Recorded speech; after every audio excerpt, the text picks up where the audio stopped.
Good morning, everyone. I'd like to begin by reviewing what we talked about last week, just briefly.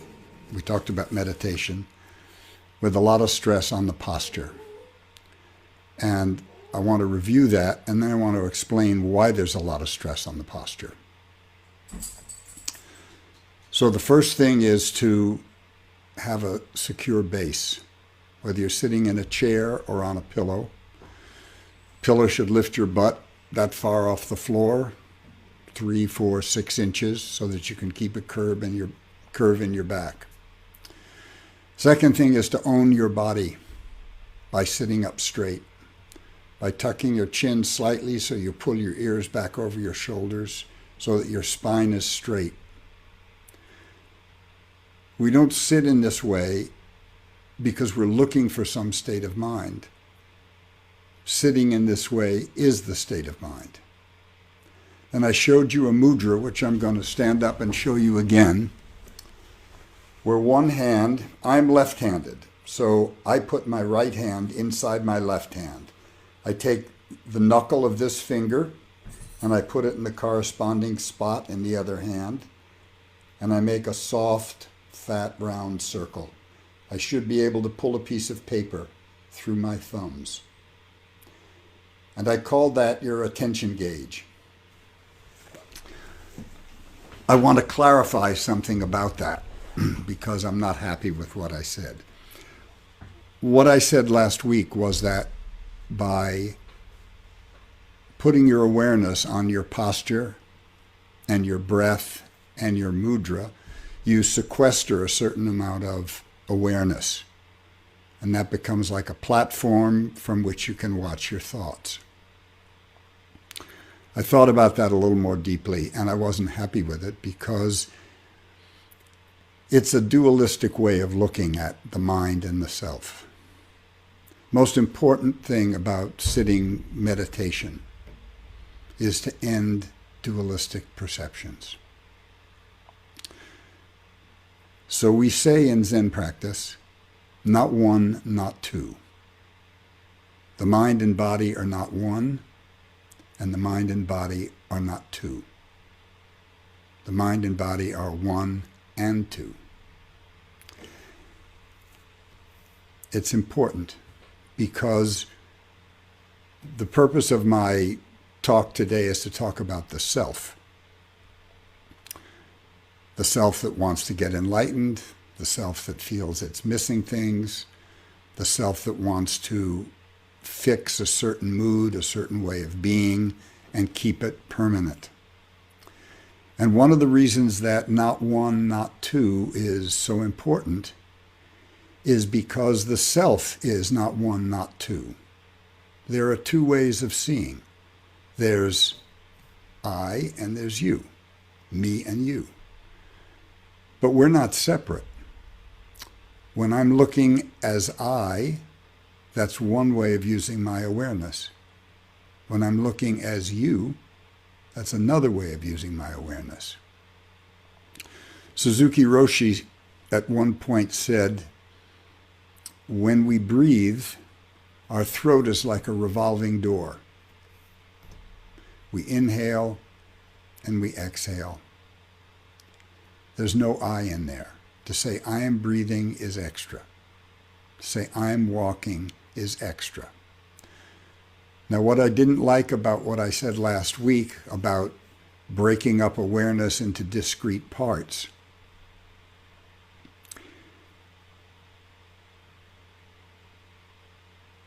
when we put it this way, stopping the mind does not mean stopping the activity of the mind. It doesn't mean stopping your thoughts or the images that come up.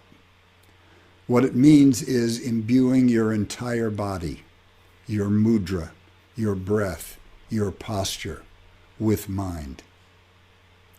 And when your awareness completely covers yourself like that, there is no dualism. There is no mind-body. And when we sit erect, we sit on the edge of a chair, we don't lean back against the chair, we tuck our chin, we assume this posture, and this posture is enlightenment. This posture allows mind to be mind, allows body to be body, allows the breath to be the breath. And we just breathe. We don't lose our awareness. So the reason we have a mudra, and I forgot to tell you one other thing, when you sit, if you put a slight downward pressure on your diaphragm, it takes a minute to learn how to breathe that way, to relax your stomach but press down. It gives strength to your upper body. And I said that meditation is as much for the body as it is for the mind. It strengthens the body to deal with shocks of realization. When you sit for a long time, ligaments will get loose. You'll be flooded with memories or emotions, things that you stored in the body because they were too important to lose. And you want to be strong. You want to own yourself. So this leads me to today's subject. So we all share self-consciousness. And it's ridiculous to pretend we don't. We all have a sense of our body, our seeing, hearing, smelling, tasting. It's not a problem. We all have a sense of other, which is kind of the way that we remind ourselves that we're over here. So Buddhist philosophy says that all of our organs each have awareness. Eyes have awareness, nose have awareness, ears, tongue, mind has awareness. And because the mind encompasses all those other awarenesses, we tend to think it's central and most important. And then we invest it with a name. We call it the self. Well, the problem is that it's difficult to think of a self as not one, not two. When we name something, if I name this chime, I've got it. I don't have to think about it any longer. I know what it is. And unfortunately, this happens with our ideas of a self. It gets composed of things we've been told about ourselves, things we've implied about ourselves, habits we've made, self-reflections, trying to look at ourselves from outside to come up with some objective understanding of who we are. And at a certain point in time, it becomes kind of a known quality. And even though it's complex and even though it's contradictory, it's a little bit like living in a museum. After a while, as large as it may be, you would know everything in it. You would cease being surprised by it. So it's obvious that the sense of self is there to help us. It would not have survived the crucible of evolution if it didn't. It helps us brush our teeth, helps us take care of our body, stay clean, groom ourselves, not bump into other people, not bump into trees. It has a real function. Being aware of a self or having an ego, that's not the problem. Promoting that self to the most important thing in the universe, promoting every impulse, want, and desire of that ego, that small mind, that little portion of the universe that's kind of inside this body, that's the problem. One of the things that meditation allows you to do is it allows you to dissolve that distinction, that clarity about who you are, what the self is. You can't find it when you meditate. You can't find where it lives. You can't find its shape. You can't find its color. So if I was a car salesman and I said, boy, I've got a great car for you. Can't remember where I parked it. Don't know what color it is. Don't know what make it is. You'd be skeptical. Well, that skepticism about ourselves is not a bad idea. Because if we believe everything we think, we're liable to get in trouble. So meditating allows all of those distinctions to settle back into a kind of formlessness. And Buddhists call that formlessness big mind. That's the place where everything is possible. Everything has potential. We don't know who's sitting. We don't know who's breathing. Takes some practice sometimes to get there. But we're not trying for any particular state of mind. To have some idea that you can always be happy is like willing the clouds not to move. It's like willing the weather to be the same. The point is, can you stay upright? Can you stay firm and composed no matter what comes up? Because that's where life is. In this pandemic, one of the things that we need, beside the courage of the first responders and beside the courage of people who are caring for other people, is we need people with clarity and calmness, assessing things objectively, looking around, being open to being helpful to one another. So because we call it a self, we tend to think of it as a thing. We tend to think it might be like an organ, might be tucked under our liver, a little walnut with my name on it. Or there might be a little homunculus behind my forehead doing my seeing and my hearing. It ain't like that. So when we start to think of the self as an awareness, it gives us a lot of freedom, because it means that things we don't like about ourselves are habits or learned responses or impulses that we're not yet taking responsibility for. One of the big shocks that occurred to me after a couple of years of meditating, just reviewing some of the things that were coming through my mind, was how dangerous I am, how dangerous any human being can be. And what makes us particularly dangerous is if we get an idea of ourselves that we're good people. I'm a good guy. If I think I'm a good guy, what's the point of internal work? Why monitor what comes out of my lips? Why monitor the impulses that come over my spinal telephone? I'm a good guy. So if that means that I have to bomb an apartment building in Baghdad at midnight because I don't like the leader of that country, hey, I'm a good guy. Something I had to do. Really? So I find it more useful to consider that I'm a human being. And as a human being, I can receive over the spinal telephone every impulse, thought, and feeling that any other human being can do. The content may be mine. We all know what love is, but the content of love in my life is a little different than the content of yours. We all know what anger is. We all know what hatred is. We've all known people who hated haters and didn't see any irony in that. I've been at peace meetings where people were screaming for peace. I failed to see the irony in it at the time. So one of the things about being fully human and accepting that we're fully human is that it's our responsibility to pay attention to what comes past our lips, what impulses we honor and what we don't. We start by cleaning our house, our internal house.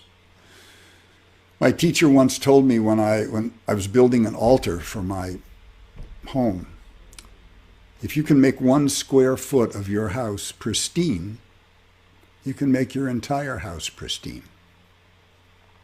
I've failed in that, but I'm trying. And I'm always trying to organize my desk and my kitchen table and my counters as pristinely as my altar, because I know it's possible. I can do a square foot, so can you.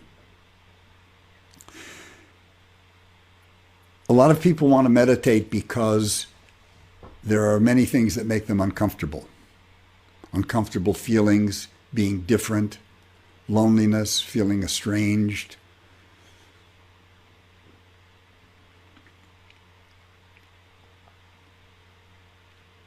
It's not going to work. You can't control the weather, and you can't really control your internal weather. But you can learn to deal with it with equanimity. That's one reason that we meditate. And you can learn that all of those feelings and impulses come out of big mind. There's an expression in Zen practice. An old Zen master was asked, "What's the Buddha?"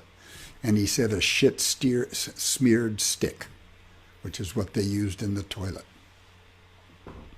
We don't like to think that way in a dualistic culture and idea. Shit is bad, messy, smelly, it's over there. But from a Buddhist perspective, everything is generated from big mind. It's uncomfortable to think that I'm generated by the same thing that generated my current president. But it's true. We have to deal with that. So once I know that I'm fully human, and I'm facing another fully human person that argues differently than I do or has had different experiences than I have, there's no way that I can judge that person because I'm judging myself. We're both human beings. I can judge behavior, but even that, what does that do? It's far more profound to try to come up to some sort of relationship. Otherwise, you have no control. If you have a relationship, even if you don't agree, you're in relationship. And the question that I usually try to ask myself is, what experiences did this person have that made them different, made them think so differently from me? What is it? What happened to them? How are they different than mine?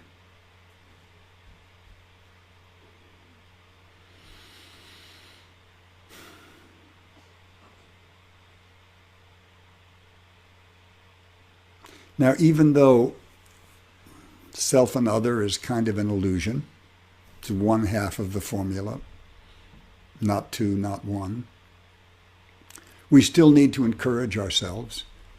We still need to be helpful to others. We still need to get up in the morning and sit zazen, meditate. There are always excuses. I just set my alarm a half hour earlier. And an early teacher just said, when you wake up, get up. Don't think about it. Just get up.